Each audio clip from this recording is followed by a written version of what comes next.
वर्धा जिल्हा पोलीस विभागातर्फे police station RV प्रशासकीय इमारतीच्या बांधकामाचा भूमिपूजन करण्यात आले असून या समारंभात पालकमंत्री डॉक्टर पंकज भोयर यांच्या शुभ हस्ते करण्यात आले। या कार्यक्रमात आमदार सुमित वानखेडे, विधान परिषद नेते दादाराव केचे, जिल्हाधिकारी वानमती सी, मुख्य कार्यकारी अधिकारी पराग सोमन, एसडीओ विश्वास सिरसाट, आरवी तहसीलदार हरीश काळे, पोलीस पोलीस अधीक्षक सौरभ अग्रवाल, अप्पर पोलीस अधीक्षक सदाशिव वाघमारे, विशेष गुन्हे शाखा वर्धा विनोद चौधरी, उपवन रक्षक अरविंद सिंग वर्धा, DYSP चंद्रशेखर ढोले, पोलीस स्टेशनचे अधिकारी सतीश देहानकर, पोलीस स्टाफ, मान्यवर कर्मचारी व गावातील मंडळ उपस्थित होते। महाराष्ट्र T24 करिता संतोष देशमुख, वर्धा। मी या संतभूमीत महाराष्ट्र शासन आणि गृह विभागाचे आभार मानतो की त्यांनी पोलीस स्टेशन आरवी येथील प्रशासकीय इमारत बांधकाम करिता निधी उपलब्ध करून दिला।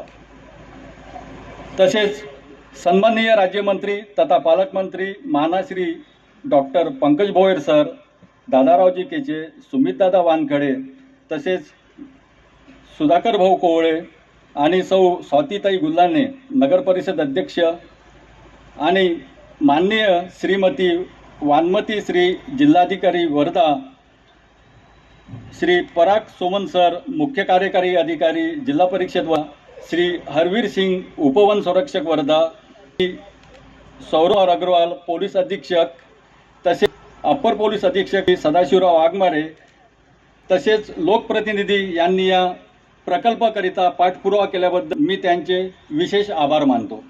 तसेच उपस्थित सर्व आरवी येथील पत्रकार बंधू, पोलीस पाटील, व्यापारी संघटना, बार असोसिएशन, डॉक्टर व सर्व सामाजिक संघटना व नागरिक यांनी उपस्थिती दर्शवल्याबद्दल मी त्यांचे आभार मानतो। धन्यवाद। जय हिंद। कुठे मला असं वाटतं की ही नवीन इमारत सार्थ ठरेल। लोक आमच्याकडे तक्रार घेऊन येतात की पोलीस आमची तक्रार घेत नाहीत, आमच्याकडे दारू आहे, दारू चालू आहे, अवैध धंदे चालू आहेत। त्यावेळी नाईलाजानं लोकप्रतिनिधी म्हणून आम्हाला या ठिकाणी फोन करावा लागतो, या ठिकाणी लोकांना न्याय द्यायसाठी यावं लागतं। परंतु जर गव्हर्नन्स आणि सुशासनाचा जर आपण भाग पाहिला तर आपल्याला अशी एक सिस्टीम तयार करायची की ज्यामध्ये प्रत्येकाने आपापलं काम करावं, जेणेकरून लोकप्रतिनिधीला कुठल्याही विभागामध्ये फोन करायची किंवा देण्याची सुद्धा गरज पडू नये। लोकांना जर न्याय मिळाला तर लोकप्रतिनिधीकडे येण्याची सुद्धा लोकांना काही गरज वाटणार नाही। त्या विभागातच न्याय मिळाला तर मला असं वाटते की अर्थानं गुण करू। आज या ठिकाणी ही लिंक बनणार आहे, त्यातून निश्चितच मला अपेक्षा आहे आणि विश्वास आहे, पण सर्वसामान्य आर्यांना, सर्वसामान्य नागरिक, महिला या ठिकाणी शासनाच्या माध्यमातून देऊ शकू। आपल्या सर्व अभिनंदन। माजी खासदार आदरणीय सुधाकररावजी कोहळे या कार्यक्रमाच्या निमित्तानंच नगराध्यक्षा स्वातीताई गुल्हाने, या जिल्ह्याच्या सन्माननीय जिल्हाधिकारी वानमती, मुख्य कार्यकारी अधिकारी पराग सोमन करा।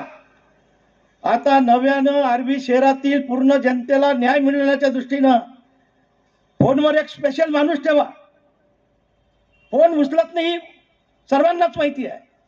त्या दिवशी तुम्ही फोन उचलला असता 2 तास आहे आरवीमध्ये, 2 तास एक पोलीस त्या ठिकाणी, 2 तासात तुम्ही त्या ठिकाणी हसले तर एकही जीव गेला नसता, 2 जीव गेले। काय विचार, आणि तर लोक जगलेत, कोणा अड्ड्यावर राहिल्यावर झोडपून राहिल्या पद्धती आहे। तुमच्यावर काय खरीच दोघे 2 द्यायला पाहिजे का? जसरी आहे ते बळी पडले, ते मरण पावले, हे घडली नसती आणि पुढे ही घटना झाली पाहिजे। काय आरवी शहरात तेव्हापासून आम्ही करतो, ते जोडपे कुठून आले, जोडपेन काय आले, अहो जाणं मारायला साडीचे हॉटेल या पद्धतीने नाही चालत। 3-4 हॉटेल त्याच कमी आहे। गरिबांच्या पोरी ज्या शिक्षणासाठी या गावात येतात त्या मुलींचा जीव धोक्याचा आहे। अनेक प्रसंग झाले आहे, आम्ही फोन करतो आहे, कोणी जात काय मलिदा घेत काय काय तुम्ही चालू केलं मुलगाव बार मटण चालू, रुपीला चालू, काय चालू कदर ना करणार। आमची तळमळ आहे, कारण का लोक आम्हाला बोलतात भाऊ त्या ठिकाणी त्यामध्ये वेश्यालय चालू आहे. जवान जातात, जवान जेव्हा पोरं त्याच ठिकाणी राहतात. ही शोकांतिका आहे, धिक्कार आहे आमचा. या पद्धतीनं जर पोलीस विभाग आर्वी शहराच्या नागरिकांचा रक्षण असाल, शेतकरी मुलावर रक्षण कराल, तर प्रत्येक हॉटेलच्या रस्त्यावरले जे 2-2 पोहा तिथं त्या ठिकाणी हा बंदोबस्त होते. नाही तर लेच्या पेच्या सर हे धंदे सुरू राहिले आणि हा लोकप्रतिनिधी म्हणून जर संरक्षण देत असाल तर आमचा धिक्कार. या पद्धतीनं जर हे वातावरण चालत असाल तर आम्ही खपून घेणार नाही. आम्ही जीवावर उद्धार होऊन काम करू. तरी हे कार्य तुम्ही ताबडतोब उद्याच्या उद्या प्रत्येक हॉटेलमध्ये जे रस्त्यावरले हॉटेल आहे त्या ठिकाणी पोलीस यंत्रणा सज्ज करा. आणि विविध ठिकाणी एमडी ऐकलं नाही, याही गावात एमडीचे कारण कारंज्यातली इथं आली, घरात राहिले असं करतो की आणि धन्यवाद व्यक्त करतो की पालकमंत्री झाल्यापासनं त्यांनी आर्वी असेल, राष्ट्रीय असेल, कारंजा असेल या तिन्ही जिल्ह्यामध्ये निधी देताना कुठली कमी पडू दिली नाही. आणि मागच्या वर्षी DPCC त्यांनी आर्वी शहराचा CV प्रोजेक्ट मंजूर केला आणि त्यातनं आर्वी शहरातल्या व्यापाऱ्यांची सुरक्षा असेल, महिलांची सुरक्षा असेल, विद्यार्थ्यांची सुरक्षा असेल, यासाठी एक चांगला हातभार लागणार आहे. या CCTV प्रकल्पाचा पण शुभारंभ लवकरच होईल. मी आपल्या सर्वांच्या या निमित्ताने धन्यवाद व्यक्त करतो. पोलीस प्रशासनाचे अभिनंदन करतो. या राज्यातले शेकडो पोलीस स्टेशन आहे, पोलीस अधीक्षकालय आले, ठिकाणी आयुक्तालय मोठ्या प्रमाणात ह्या बांधकाम करण्यात आलं. त्यामागचा उद्देश हा होता की इमारतून शहरातल्या प्रांतलं कायदा आणि सुव्यवस्था जोडण्याचं काम करण्यात येते.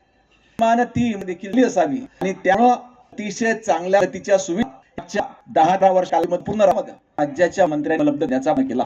मी मनापासून वर्धाचा मंत्री ऋण व्यक्त की वर्धा जिल्ह्याकरिता दिलं.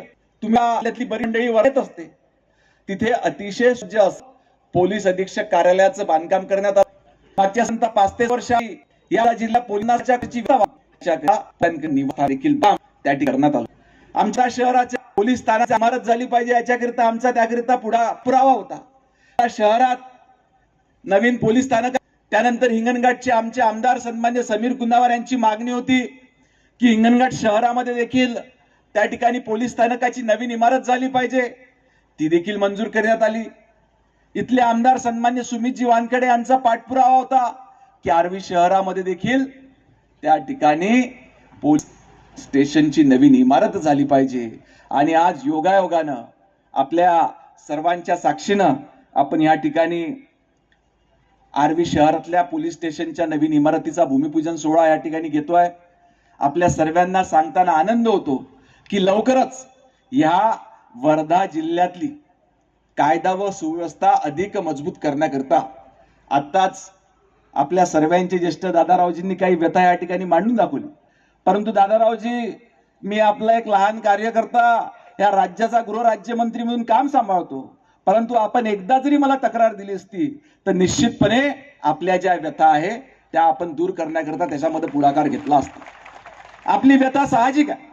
आपल्या समोर जर का एखादा प्रकार घडत असेल तर आपण त्या ठिकाणी अस्वस्थता आहोत, परंतु आपल्या जिल्ह्याचेच पालकमंत्री गृहराज्यमंत्री असताना आपण जर का तक्रार दिली तर निश्चितपणे आपण त्याच्यावर कठोरातली कठोर कारवाई त्या ठिकाणी करू.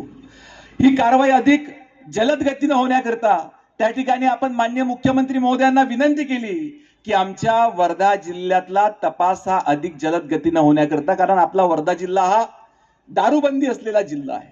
अनेक वेळेस अनेक केसेस ह्या किंवा अनेक तक्रारी ह्या दारूबद्दलच्या आपल्या वेगवेगळ्या जिल्ह्यातल्या पोलीस स्थानकांमध्ये येत असतात आणि मग ते नमुने तपासण्याकरता आपल्याला त्या ठिकाणी नागपूरला हे नमुने पाठवावे लागतात. सुमितजी, आपण माननीय मुख्यमंत्री महोदयांना मागणी केली की आमच्या वर्धा जिल्ह्याकरिता स्वतंत्र अशी फॉरेन्सिक लॅबोरेटरी आपण मंजूर करावी, न्यायसहाय्यक वैज्ञानिक प्रयोगशाळा. माननीय मुख्यमंत्री महोदयांनी त्याला तत्वता मान्यता दिलेली आहे आणि लवकरच येणाऱ्या कॅबिनेटमध्ये कदाचित त्याला अंतिम मान्यता मिळेल आणि आपल्या वर्धा जिल्ह्याकरता स्वतंत्र अशी न्यायसहाय्यक वैज्ञानिक प्रयोगशाळा लवकरच या ठिकाणी उपलब्ध होईल. सांगण्याचं तात्पर्य एवढंच आहे की संपूर्ण राज्यामध्ये ज्या पद्धतीनं जवळजवळ 255 मोबाईल व्हॅन देण्यात आल्या, आपल्या वर्धेमध्ये देखील प्रत्येक DYSP कार्यालयामध्ये एक मोबाईल फॉरेन्सिक व्हॅन त्या ठिकाणी उपलब्ध करून देण्यात आली आहे, ज्या माध्यमातून आपण लवकरात लवकर त्या ठिकाणी गुन्हेगारांचा शोध घेऊ शकतो किंवा त्या ठिकाणी घडलेला गुन्हा हा आयडेंटिफाय करण्याकरता आपल्याला त्या ठिकाणी मोठ्या प्रमाणावर मदत होत असते. आज वेगवेगळ्या विभागाच्या अनेक इमारती आमचे सन्मान्य केचे साहेब असो किंवा आता आमचे आमदार सन्मान्य सुमितदादा वानखडे असो, शासनाकडे सतत पाठपुरावा करून प्रशासनाच्या अनेक इमारती मंजूर करून घेतल्या. स्वतः मान्य मुख्यमंत्री महोदय देखील 6 महिन्याआधी स्वतः एका इमारतीचं उद्घाटन करण्याकरता आपल्या आर्वी परिसरामध्ये आले होते. मागच्या महिन्यामध्ये आपण या ठिकाणी जो आपल्या जिल्ह्यातला बोर व्याघ्र प्रकल्प आहे, या माध्यमातून अजून पर्यटन वाढलं पाहिजे, लोकांना अजून जास्त जंगल सफारी करता आली पाहिजे, याच्याकरिता रहाटी गेट आणि ढगा गेटचं देखील त्या ठिकाणी मागच्या महिन्यामध्ये उद्घाटन सुद्धा. पण जरी त्यांचा विकास कुठेही कमी त्या ठिकाणी नाही. अनेक कामं, अनेक विकासाचे मंत्री म्हणलेले यामधून मी की वाहतून निघणारा कुठलाही रस्ता सुद्धा तुम्ही कुठेही जा, तुम्ही वर्धेतून नागपूर जा, वर्धेतून यवतमाळ जा, वर्धेतून हिंगणघाट जा, वर्धेतून आर्वी त्या वर्धेतून निघताना एक रस्ता हा राष्ट्रीय महामार्गाचा देण्याचं काम सन्माननीय नितीनजींनी त्या ठिकाणी केलं. फक्त दर्जाच दिला नाही तर निधी देखील उपलब्ध करून दिला आणि आपण बघतोय की जवळजवळ पूर्ण रस्ते देखील त्या ठिकाणी झालेले आहेत. आज आपला परिसर हा शेतकऱ्यांवर अवलंबून आहे, आपली अर्थव्यवस्था ही शेतकऱ्यांवर अवलंबून आहे. म्हणून आपल्या जिल्ह्यातला, आपल्या विदर्भातला शेतकरी जर का सुखी राहील तर आपल्या राज्याची अर्थव्यवस्था त्या ठिकाणी चांगली राहणार आहे. आणि हेच लक्षात घेऊन या राज्याच्या मुख्यमंत्री महोदयांनी आपल्या विदर्भातल्या शेतकऱ्यांचा माल हा जलद गतीनं त्या ठिकाणी नाशिक, पुणे, मुंबई, ठाणा या ठिकाणी पोहोचला पाहिजे, याच्याकरिता समृद्धी महामार्गाची निर्मिती केली. आणि आज आपण बघतो आहे की मागच्या काळात जेव्हा आपल्याला साधं शिर्डीला जायचं असन किंवा साधं संभाजीनगरला जायचं असन तर किमान 2 दिवसाचं नियोजन आपल्याला त्या ठिकाणी करावं लागत होतं. का शिर्डीला दर्शन घ्यायला जायचं असेल तर आपण आज जाऊ, संध्याकाळी मुक्काम करू, दुसऱ्या दिवशी सकाळी दर्शन घेऊ आणि मग रात्री दुसऱ्या दिवशी कुठेतरी वापस येऊ. परंतु आज समृद्धी महामार्गामुळे आपण लगेच जाऊन त्या ठिकाणी दर्शन घेऊन वापस येऊ शकतो. त्याच पद्धतीनं संभाजीनगरला देखील जाऊन त्याच दिवशी वापस येऊ शकतो. आज 6 ते 7 तासामध्ये त्या ठिकाणी इगतपुरी असो, मुंबई असो किंवा